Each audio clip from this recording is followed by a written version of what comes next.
کریم فاعوذ باللہ من الشیطان الرجیم بسم اللہ الرحمن الرحیم رب اشرح لی صدری ویسر لی امری واحلل عقدۃ من لسانی یفقهوا قولی رب زدنی علما۔ تیسرا پارہ ہم شروع کرنے لگے ہیں، اللہ کی توفیق سے ہم سورہ آل عمران شروع کرنے لگے ہیں۔ آپ وہاں آ جائیے۔ تیسرا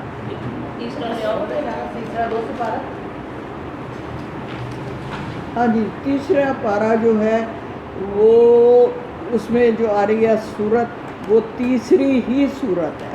پہلی الفاتحہ، دوسری بقرہ۔ بقرہ میں اگر آپ کو یاد ہو تو کتنی آیات تھی؟ 286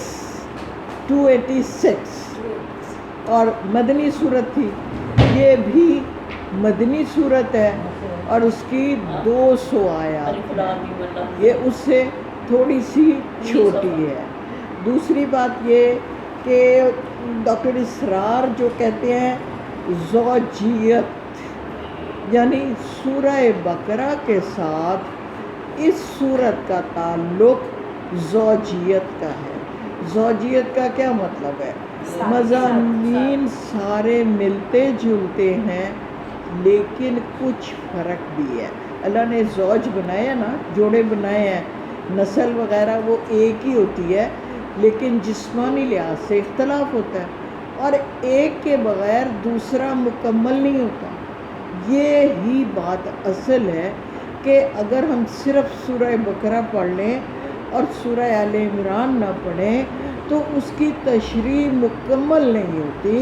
مکمل تشریح کے لیے جو حکم اس میں آئے ہیں اس کے ساتھ ساتھ وہی حکم یا اس سے ملتے جلتے اس میں بھی آئے ہیں۔ آپ کو پتہ ہے ان دو صورتوں کا اللہ کے نبی نے نام کیا رکھا تھا؟ الزہراوین۔ الزہراوین، روشن چہرے والی، فاطمۃ الزہرا کہتے ہیں نا، یہ وہ ہے، یعنی روشن چہرے والی۔ تو یہ دونوں صورتوں کو ملا کے انہوں نے نام رکھا ہے۔ کیسے؟ جیسے آپ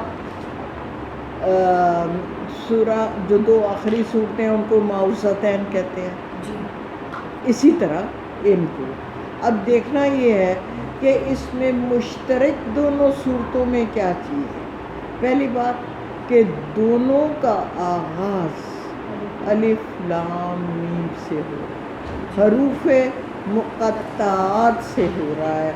ایک بات، دونوں مدنی ہیں، دونوں میں دو دو قوموں کا ذکر ہے، ایک یہود اور دوسرے نصارہ۔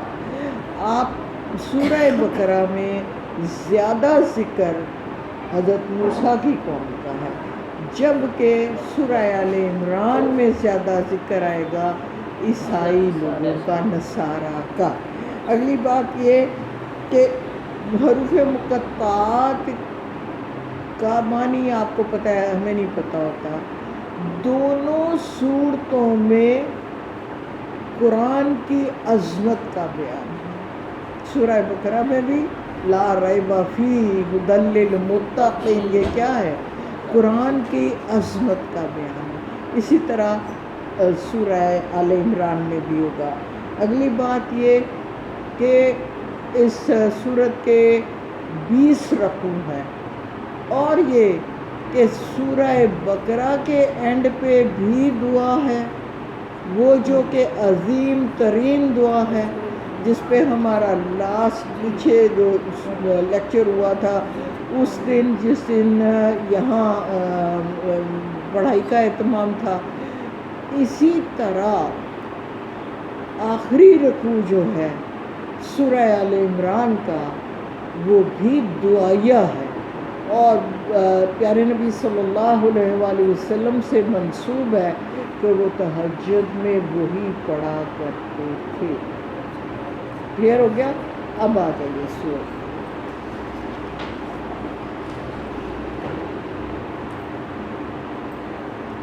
ایک ضروری بات جو رہ گئی وہ یہ ہے کہ یہ کچھ حصہ اس سورت کا بھی اور سورہ بقرہ کا بھی بدر کے بعد نازل ہوا ہے، اور کچھ حصہ احد کے بعد نازل ہوا ہے دونوں صورتوں کا کچھ پارٹ، یعنی میں نے مشترک باتیں جو تھی وہ الگ کی ہیں کہ یہ باتیں جس کی وجہ سے ڈاکٹر صاحب اس کو ایک دوسرے کا زوج قرار دیتے ہیں کہ یہ نامکمل ہے ایک دوسرے کے بغیر۔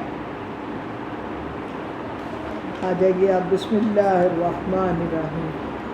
الف لام میم، اللہ بس اللہ، لا نہیں، الہ کوئی معبود، الا ہاں مگر، ہوا وہی تو ہے، هو الحی القیوم، وہ حی بھی ہے اور قیوم بھی ہے۔ حی زندہ رہنے والا اور قیوم قائم رہنے اور رکھنے والا۔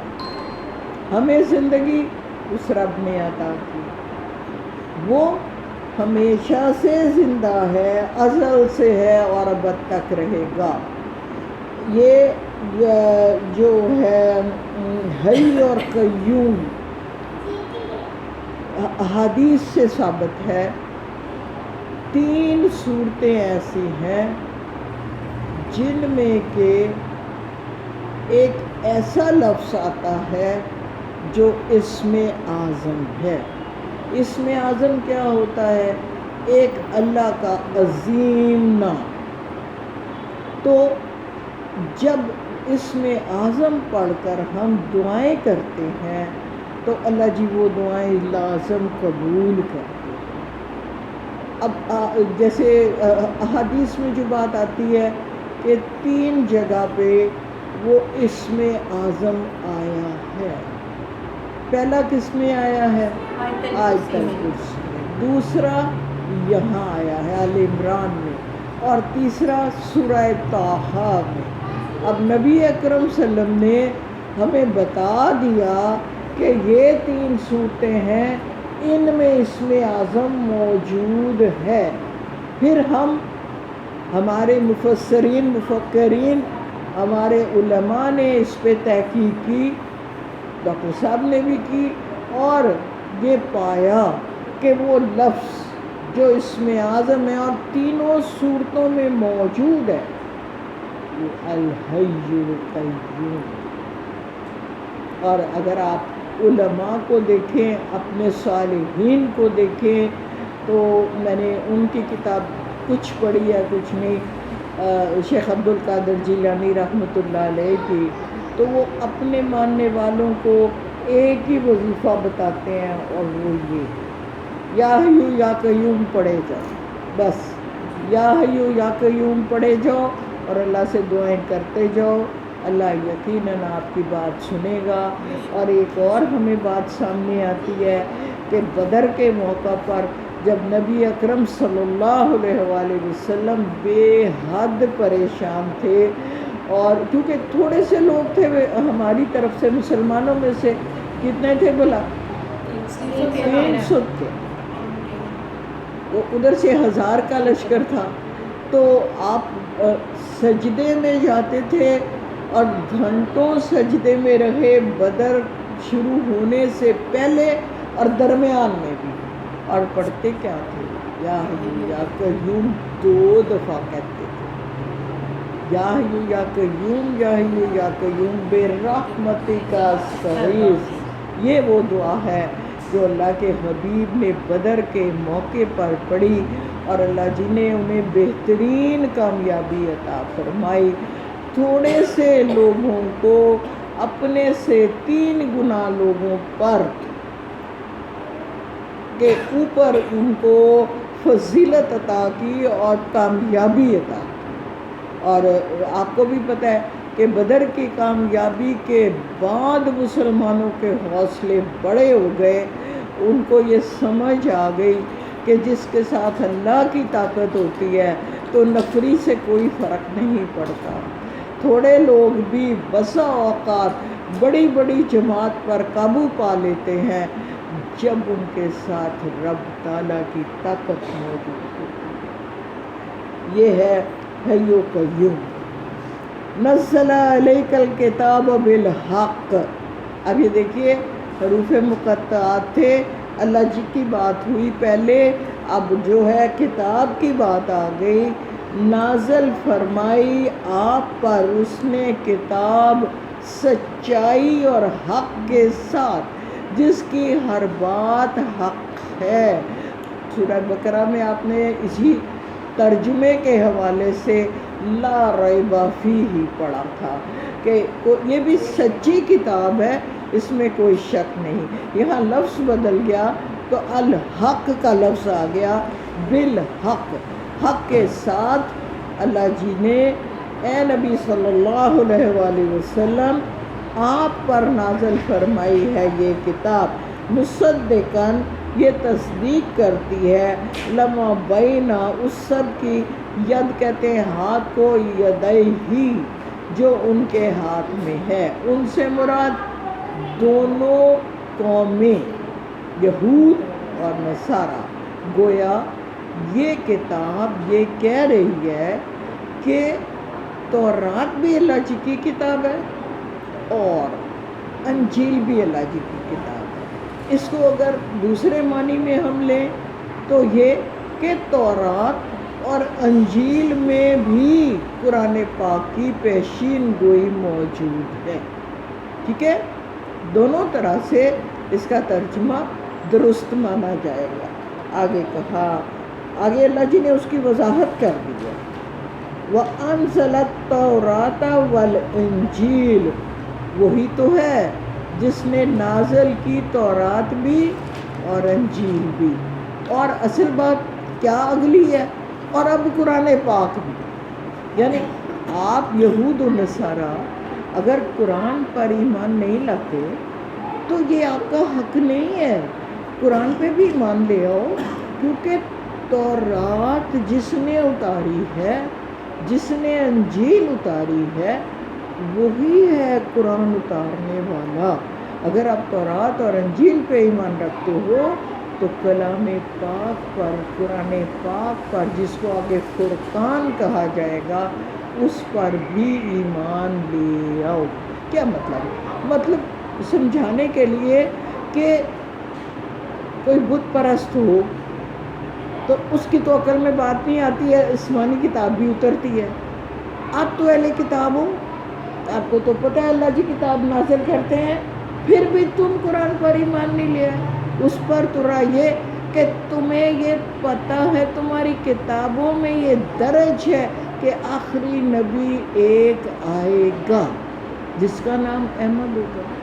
آپ اس کے باوجود اپنی ضد ہٹ دھرمی کی وجہ سے اس پر ایمان نہیں لا رہے ہو، تو ضد چھوڑ دو اور قرآن پر ایمان لے آؤ، کیونکہ یہ اسی ہستی کی نازل کردہ ہے جس نے تورات اور انجیل اتاری ہے۔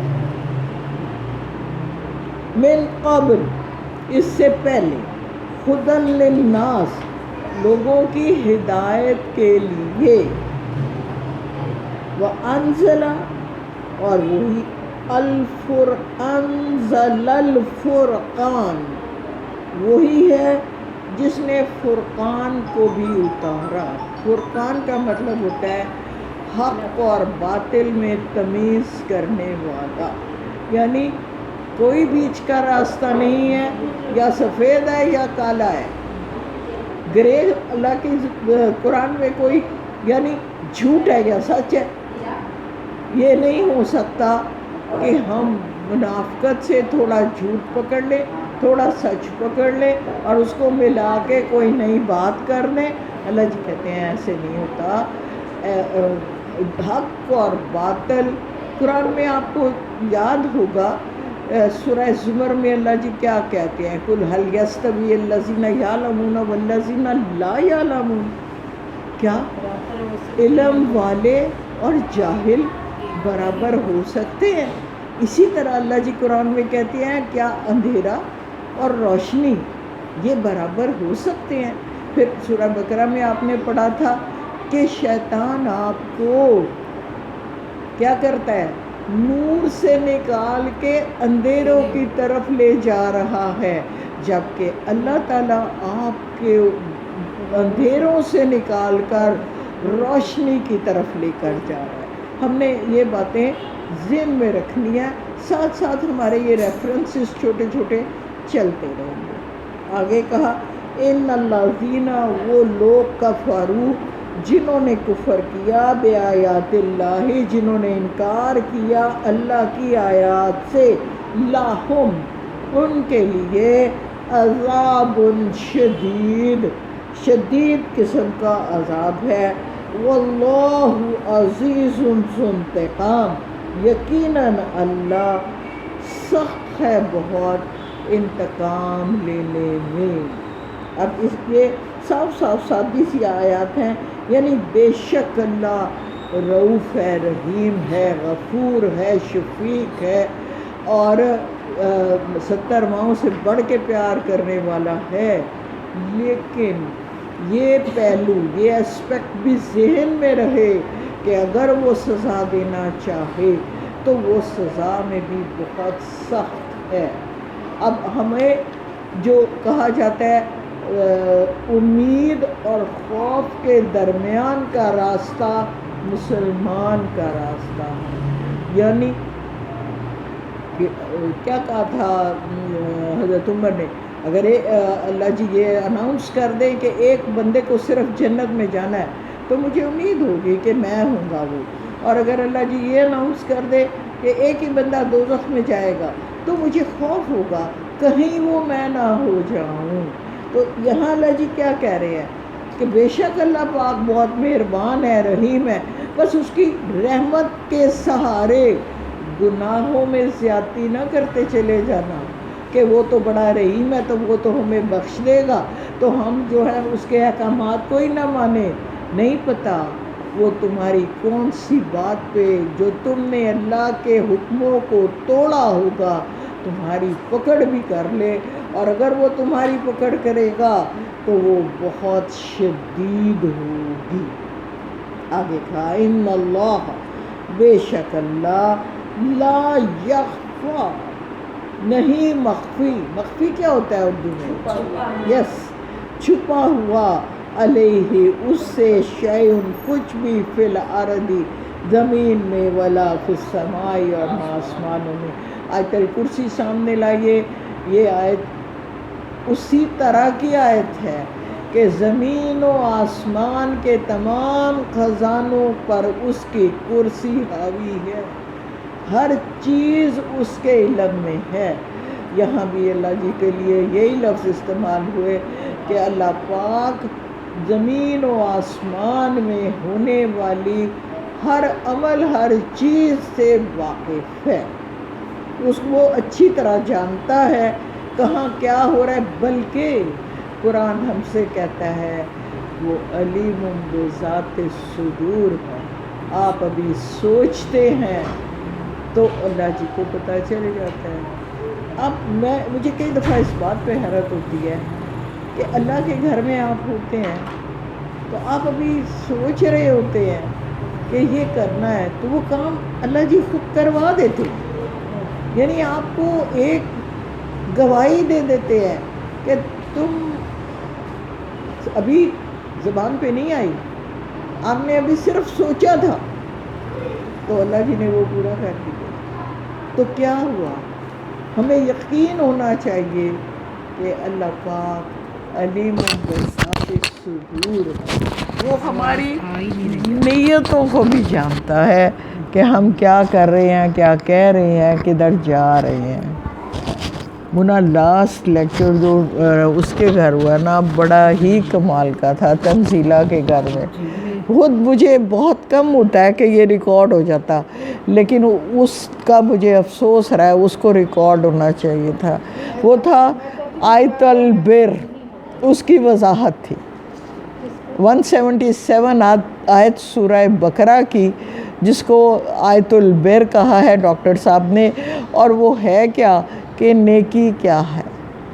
اور اتنا اللہ نے اتنی توفیق دی، کچھ چیزیں ہوتی ہیں نا جو بنا لو کر لو تو وہ پسند آ جاتی ہیں، تو مجھے افسوس رہا کہ اس کو ہو جانا چاہیے. چلے دیکھتے ہیں جو اللہ کو منظور. اس سے فائدہ آپ لوگوں کو بھی بہت ہوگا.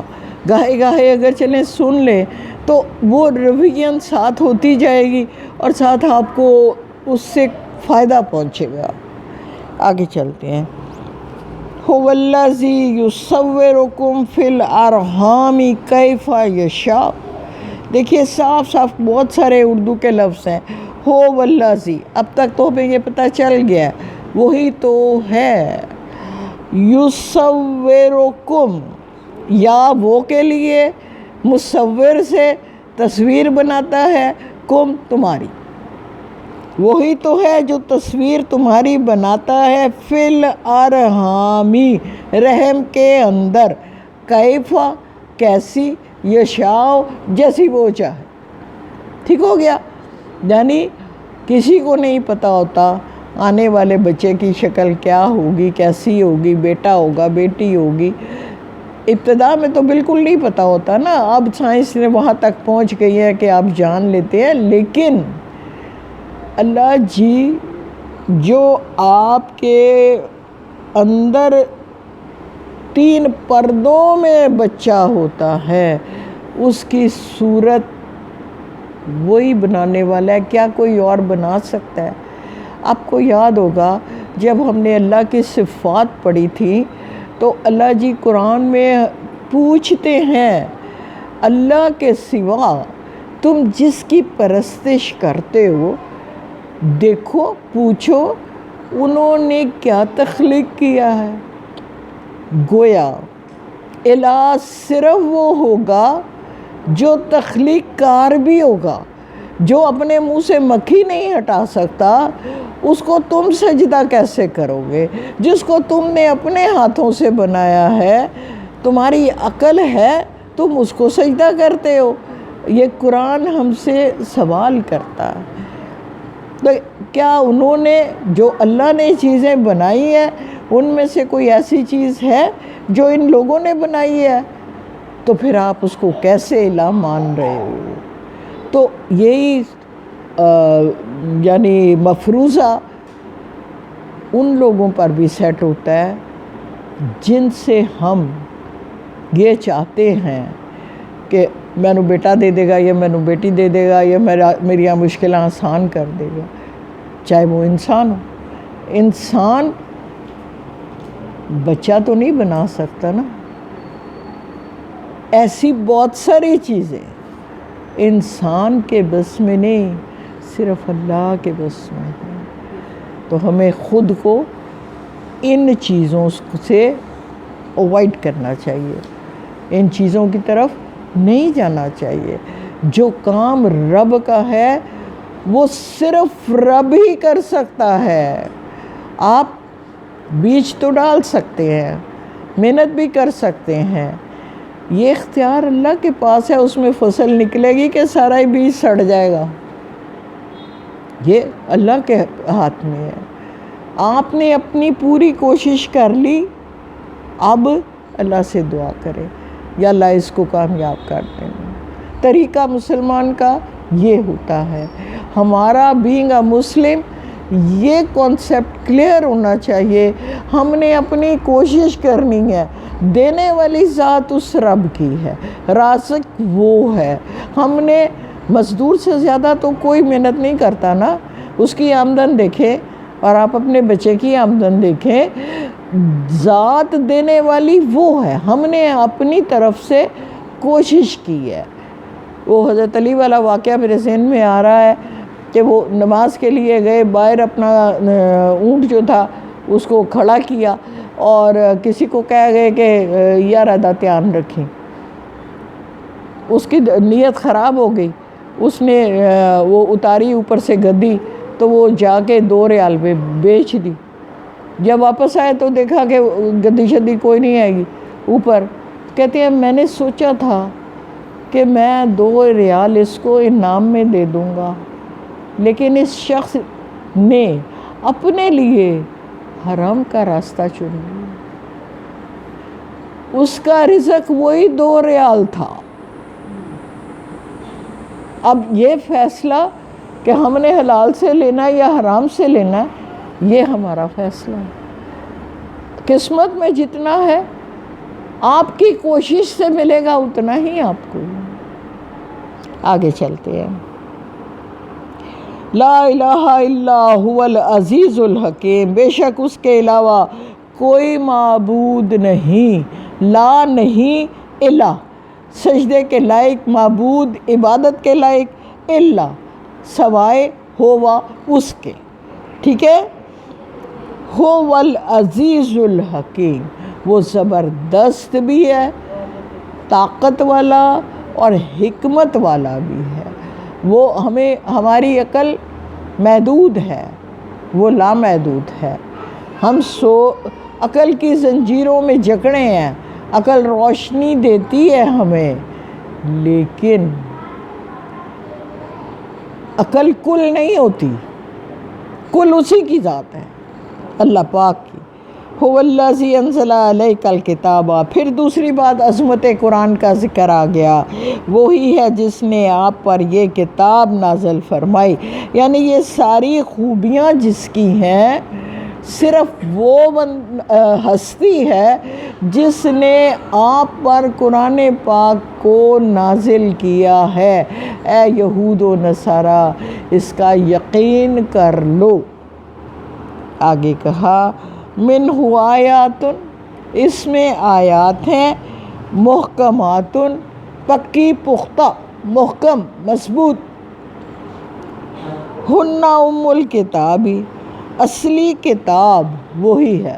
ویسے ماں کو کہتے ہیں، کتاب کی ماں یعنی پوری کتاب وہ ہے جو احکامات قرآن نے ہم کو دیے ہیں، لیکن اس میں کچھ آیات ایسی بھی ہیں مشتبہات ہیں، جو آگے دیکھیں، وَأُخَرُ مُتَشَابِہَاتٌ، اور بعض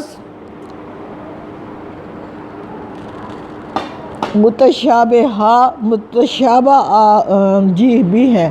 اگر آپ کو یاد ہو تو حضرت عمر کے دور میں ایک شخص جو تھا وہ آیا اور اس نے ساری جو مشتبہات آیات تھیں ان کو اکٹھا کیا ہوا تھا، اور حضرت عمر سے کہتا ہے کہ مجھے ان کا ذرا مطلب سمجھا دیں، اور اس میں کوئی دوسری آیت نہیں تھی۔ اور حضرت عمر نے صحابہ کو یا کسی کو کہا کہ یہ اس قابل نہیں ہے، اس کی خوب پٹائی کی۔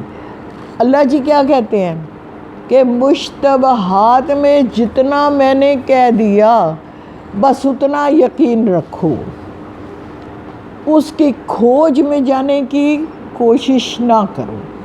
مثال کے طور پہ آپ نے آیت الکرسی پڑھی ہے، اس وسع کرسی السماوات، ہم کیسے یہ تصور کر سکتے ہیں کہ اللہ کی کرسی کیا ہے، بازو ہیں، ٹانگیں ہیں، کیسی ہیں، نہیں پتہ۔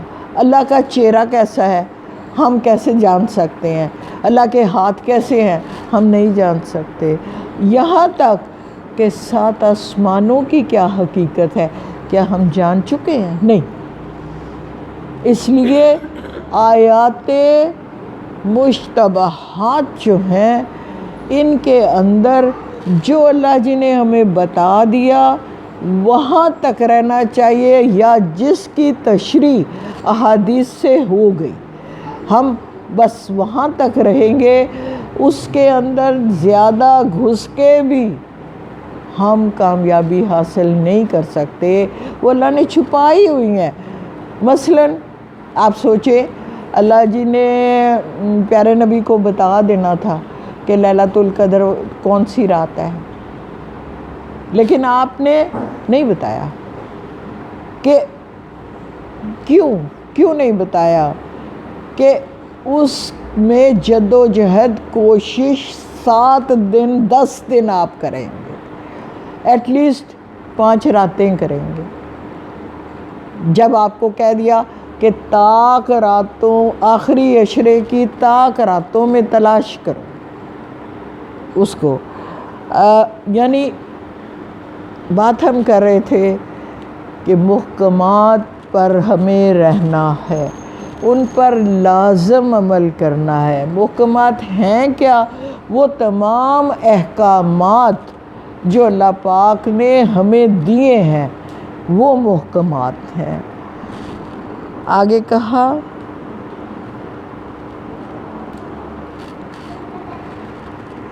فَأَمَّا الَّذِينَ، وہ لوگ جن کے فی قلوبہم، جن کے دلوں میں زیغن، کجی ہے، فَيَتَّبِعُونَ، وہ اتباع کرتے ہیں، ما تشابہ منہ، جو متشابہ آیات ہیں ان کے چکر میں ہی پڑے رہتے ہیں. ابتغاء، کیوں بھلا؟ تلاش کرتے ہیں وہ الفتنۃ، فتنہ چونکہ انہوں نے برپا کرنا ہے دنیا میں، چونکہ انہوں نے فساد مچانا ہے، اس لیے وہ ان آیات کے چکر میں ہی رہتے ہیں جو اللہ جی نے متشابہ قرار دی ہیں. وابتغاء تاویلہ، وہ اس کی حقیقت اور ماہیت معلوم کرنے کے چکر میں ہوتے ہیں. وما یعلم تاویلہ الا اللہ، اور حالانکہ نہیں علم ہے ان کی حقیقت اور تعویل کا سوائے اللہ کے کسی کو. اب دیکھیے دوزخ کا ہم جتنا اللہ جی نے بتایا ہے اتنا ہی تصور کر سکتے ہیں نا. جنت کا بھی یہی حال ہے. ہمیں اللہ جی نے یہ کہہ دیا، آپ نے سورہ بقرہ میں بھی کہا ہے کہ پڑھا ہے کہ جنتی لوگ جب وہاں کے پھل کھائیں گے تو کہیں گے کہ ہم نے پہلے بھی یہ کھایا ہوا ہے لیکن یہ پہلے جیسا نہیں ہوگا، یہ بالکل ڈیفرنٹ ذائقہ ہوگا. آپ کو سمجھانے کے لیے بس اتنا بتا دیا کہ وہاں زیتون ہوگا، انگور ہوگا، انار ہوگا. یہ اس لیے بتا دیا ہے کہ تمہارے ذہن میں ایک اچھی چیز کا کچھ امیج، کچھ کانسیپٹ آ جائے، ورنہ پراپر یہ چیزیں اس سے کہیں زیادہ اچھی ہوں گی جو جنت میں ہوں گی. تو بات یہ ہے کہ جو متشابہات ہیں وہ ہمیں صرف ایک شبیہ بنا دینے کے لیے بتا دیا جائے گیا کہ اس طرح کا ہوگا، اس طرح کا ہوگا، لیکن جنت کی نعمتوں کا تصور بھی اس دنیا میں بیٹھ کے ہم نہیں کر سکتے. یہ بات یہ قرآن نے خود ہمیں کہہ دیا کہ وما یعلم تاویلہ الا اللہ، اللہ کے سوا ان کی حقیقت، ان کی ماہیت کوئی بھی نہیں جانتا. والراسخون، اور راسخ ہیں جو فی العلم، جن کے پاس بہت علم ہے، جو اس میں منجھے ہوئے ہیں. یقولون، وہ کہتے کیا ہیں؟ وہ کہتے ہیں آمنا، ہم ایمان لائے بہی، اس پر. کس پر؟ قرآن پاک پر. اب دیکھیے آپ کو یہ اگر سوال پوچھا جائے کہ 5 دفعہ نماز کیوں پڑھنی ضروری ہے؟ کیوں پڑھنی ضروری ہے؟ کہ رب کا حکم ہے، اس کے علاوہ کوئی دوسری بات نہیں ہے. باقی اس کے فوائد ہیں اور اس میں کوئی توجیہ والی بات نہیں ہے کہ میں 4 پڑھ لوں یا میں 2 پڑھ لوں یا میں 3 پڑھ لوں. اللہ نے کہا نہیں، 5 پڑھنی ہے تجھ کو. تو پھر جو اللہ کے حکم ہیں ہمیں وہ من و ان اسی طرح، ایون کہ اللہ کے حبیب کو بھی یہ اختیار نہیں ہے کہ وہ 5 کی 2 نمازیں کر دیں یا 2 کی 5 کر دیں، نہیں ہے. یہاں تک کہ شہد کا والا معاملہ آپ کو پتہ ہے، جب اللہ کے حبیب نے شہد کھانا چھوڑا تو وہی نازل کر دی. اللہ نے ان کو بتایا کہ تمہاری امت شہد کی خوبیوں سے محروم رہ جائے گی، اس لیے آپ اپنی ازواج کے پیچھے لگ کے شہد کھانا نہ چھوڑیں، شہد کھایا کریں.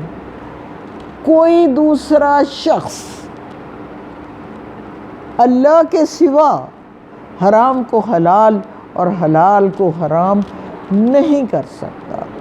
یہ الگ بات ہے کہ وقتی طور پہ کسی بیماری کی غرض سے آپ کو ڈاکٹر نے منع کر دیا کہ چاول نہیں کھانے یا کوئی اور چیز نہیں کھانی، وہ بیماری کا علاج ہے، وہ حرام نہیں کیا گیا، وہ عارضی طور پر روکا گیا آپ کو۔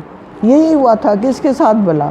حضرت یعقوب کے ساتھ، کہ ان کو ڈاکٹر نے اونٹ کے گوشت سے منع کر دیا تھا، انہوں نے نہیں کھایا، ان کے قوم نے اپنے اوپر حرام کر لیا۔ جب مسلمان اونٹ کا گوشت کھاتے تھے تو ان کو اعتراض ہوتا تھا، ہمارے لیے تو یہ حرام تھا، آپ کیوں اس کو حلال کر رہے ہیں؟ آپ کی شریعت میں اسے کیوں حلال کیا گیا؟ پھر اللہ جی اس کا جواب کیا دیتے ہیں؟ لائیں میرے ثبوت میرے سامنے پیش کریں، میں نے کس کو کہا تھا، کہاں کہا ہوا ہے؟ تورات میں کہیں کہا ہے کہ نہ کھاؤ؟ اگر میں نے ایسا کیا ہے تو پھر ٹھیک ہے، میں نے تو کبھی بھی اونٹ کا گوشت حرام نہیں کیا۔ آپ کو اجازت ہے اس کی؟ آگے چلتے ہیں۔ جو علم میں راسخ لوگ ہیں وہ کہتے ہیں کہ ہم ایمان لے آئے اس پہ، کل من عند ربنا، اس میں جو کچھ بھی ہے وہ ہمارے رب کی طرف سے ہے۔ پہلا ہمارا عقیدہ اور یقین یہی ہونا چاہیے قرآن پڑھنے سے پہلے بھی، کہ اس کو ہم جو پڑھنے جا رہے ہیں، جو ہم پڑھ رہے ہیں، اس میں جو کچھ بھی ہے وہ اللہ تعالیٰ نے دیا ہے کہ اس کو پڑھو اور اس کے مطابق زندگی بسر کرو، اسی کے حکموں پہ چل کے زندگی بسر کرو۔ وما یذکر الا اولو الالباب، دیکھیے وما اور نہیں، یذکرو نصیحت حاصل کرتے، الا ہاں مگر اولو الالباب جو ہوش مند ہیں، جو عقل مند لوگ ہیں، جن کو سمجھ آ جاتی ہے، صرف وہی اس قرآن سے نصیحت لیتے ہیں۔ ہر بندہ نصیحت نہیں لیتا۔ جس کو یہ سمجھ آ جائے کہ قرآن ایسی کتاب ہے جس کے اندر ہر چیز میرے رب کی طرف سے ہے اور مجھے اس پر عمل کرنا ہے، تو پھر وہ قرآن کی باتوں کو قبول کرتا ہے۔ اللہ جی اس کو ہوش مند انسان اور عقل مند انسان کہہ رہے ہیں۔ عقل کے بارے میں تو بہت سارے اقبال کے شعر ہیں۔ ربنا دعا گئی، اے ہمارے رب۔ اب یہ کون کہہ رہا ہے؟ یہ اولو الالباب، جو اللہ جی نے کہا ہے نا کہ ہوش مند لوگ ہیں، وہ یہ کہتے ہیں اے ہمارے رب، لا تزغ قلوبنا، ہمارے دلوں کو ٹیڑھا مت کرنا، ان میں کوئی کجی نہ ہونے دینا، بعد از ہدایتنا، یہ قرآن کی ہدایت آ جانے کے بعد، اور یا ہم اس کے جڑ گئے ہیں، اس ہدایت کے بعد کبھی بھی ہمارے دلوں میں کوئی کجی پیدا نہ ہونے دینا۔ وَهَبْ لَنَا مِن لَّدُنْكَ رَحْمَةً، اور ہمیں اپنے خاص فضل رحمت سے، اپنے خزانوں سے عطا کرنا رحمت۔ اِنَّكَ أَنتَ الْوَهَّابُ، یقیناً تو ہی سب کچھ دینے والا ہے۔ ربنا اِنَّكَ جامع الناس لیوم لا ریب فیہ، اے ہمارے رب بے شک آپ، اِنَّكَ بے شک آپ، جب بھی کبھی کاف اینڈ پہ آئے گا تو یاد رکھیں آپ کے لیے ہے۔ اِنَّكَ بے شک آپ، جامع الناس لوگوں کو جمع کریں گے، ناس لوگ، جامع جمع ہوگا، لیومن جس روز، ایک روز، لا ریب فیہ تو اس میں کوئی شک و شبے کی بات نہیں۔ ان اللہ بے شک اللہ، لا یخلف المیعاد اپنے وعدوں کے خلاف نہیں جاتا۔ اب آپ یہ دیکھیں یہ جو ہے وَيُقِيمُونَ الصَّلَاةَ وَمِمَّا رَزَقْنَاهُمْ يُنْفِقُونَ وَالَّذِينَ يُؤْمِنُونَ بِمَا أُنزِلَ إِلَيْكَ وَمَا أُنزِلَ مِن قَبْلِكَ وَبِالْآخِرَةِ هُمْ يُوقِنُونَ۔ سورہ بقرہ کی آیت میں نے پڑھی کہ یقین ہے ان کو آخرت پہ۔ میں ہمیشہ کہتی ہوں کہ اللہ جی نے ایمان نہیں کہا آخرت کے لیے، کیونکہ ایمان کمزور ہو سکتا ہے۔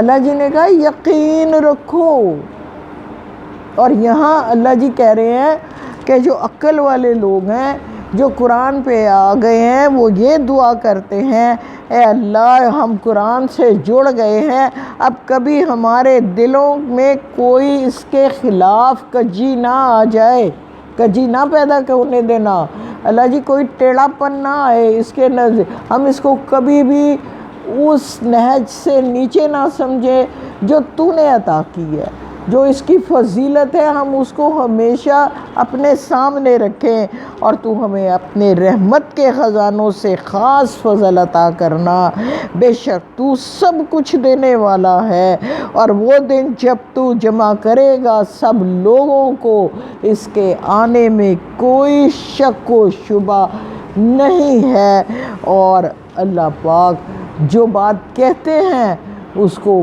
پورا کرتے ہیں، اس بات کا یقین کر لو۔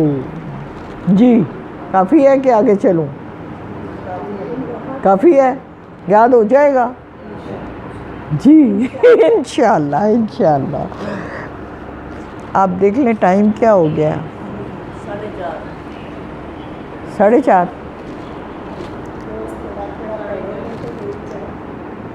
زائدہ کہتی ہے بس اتنا ہی رہنے دیں۔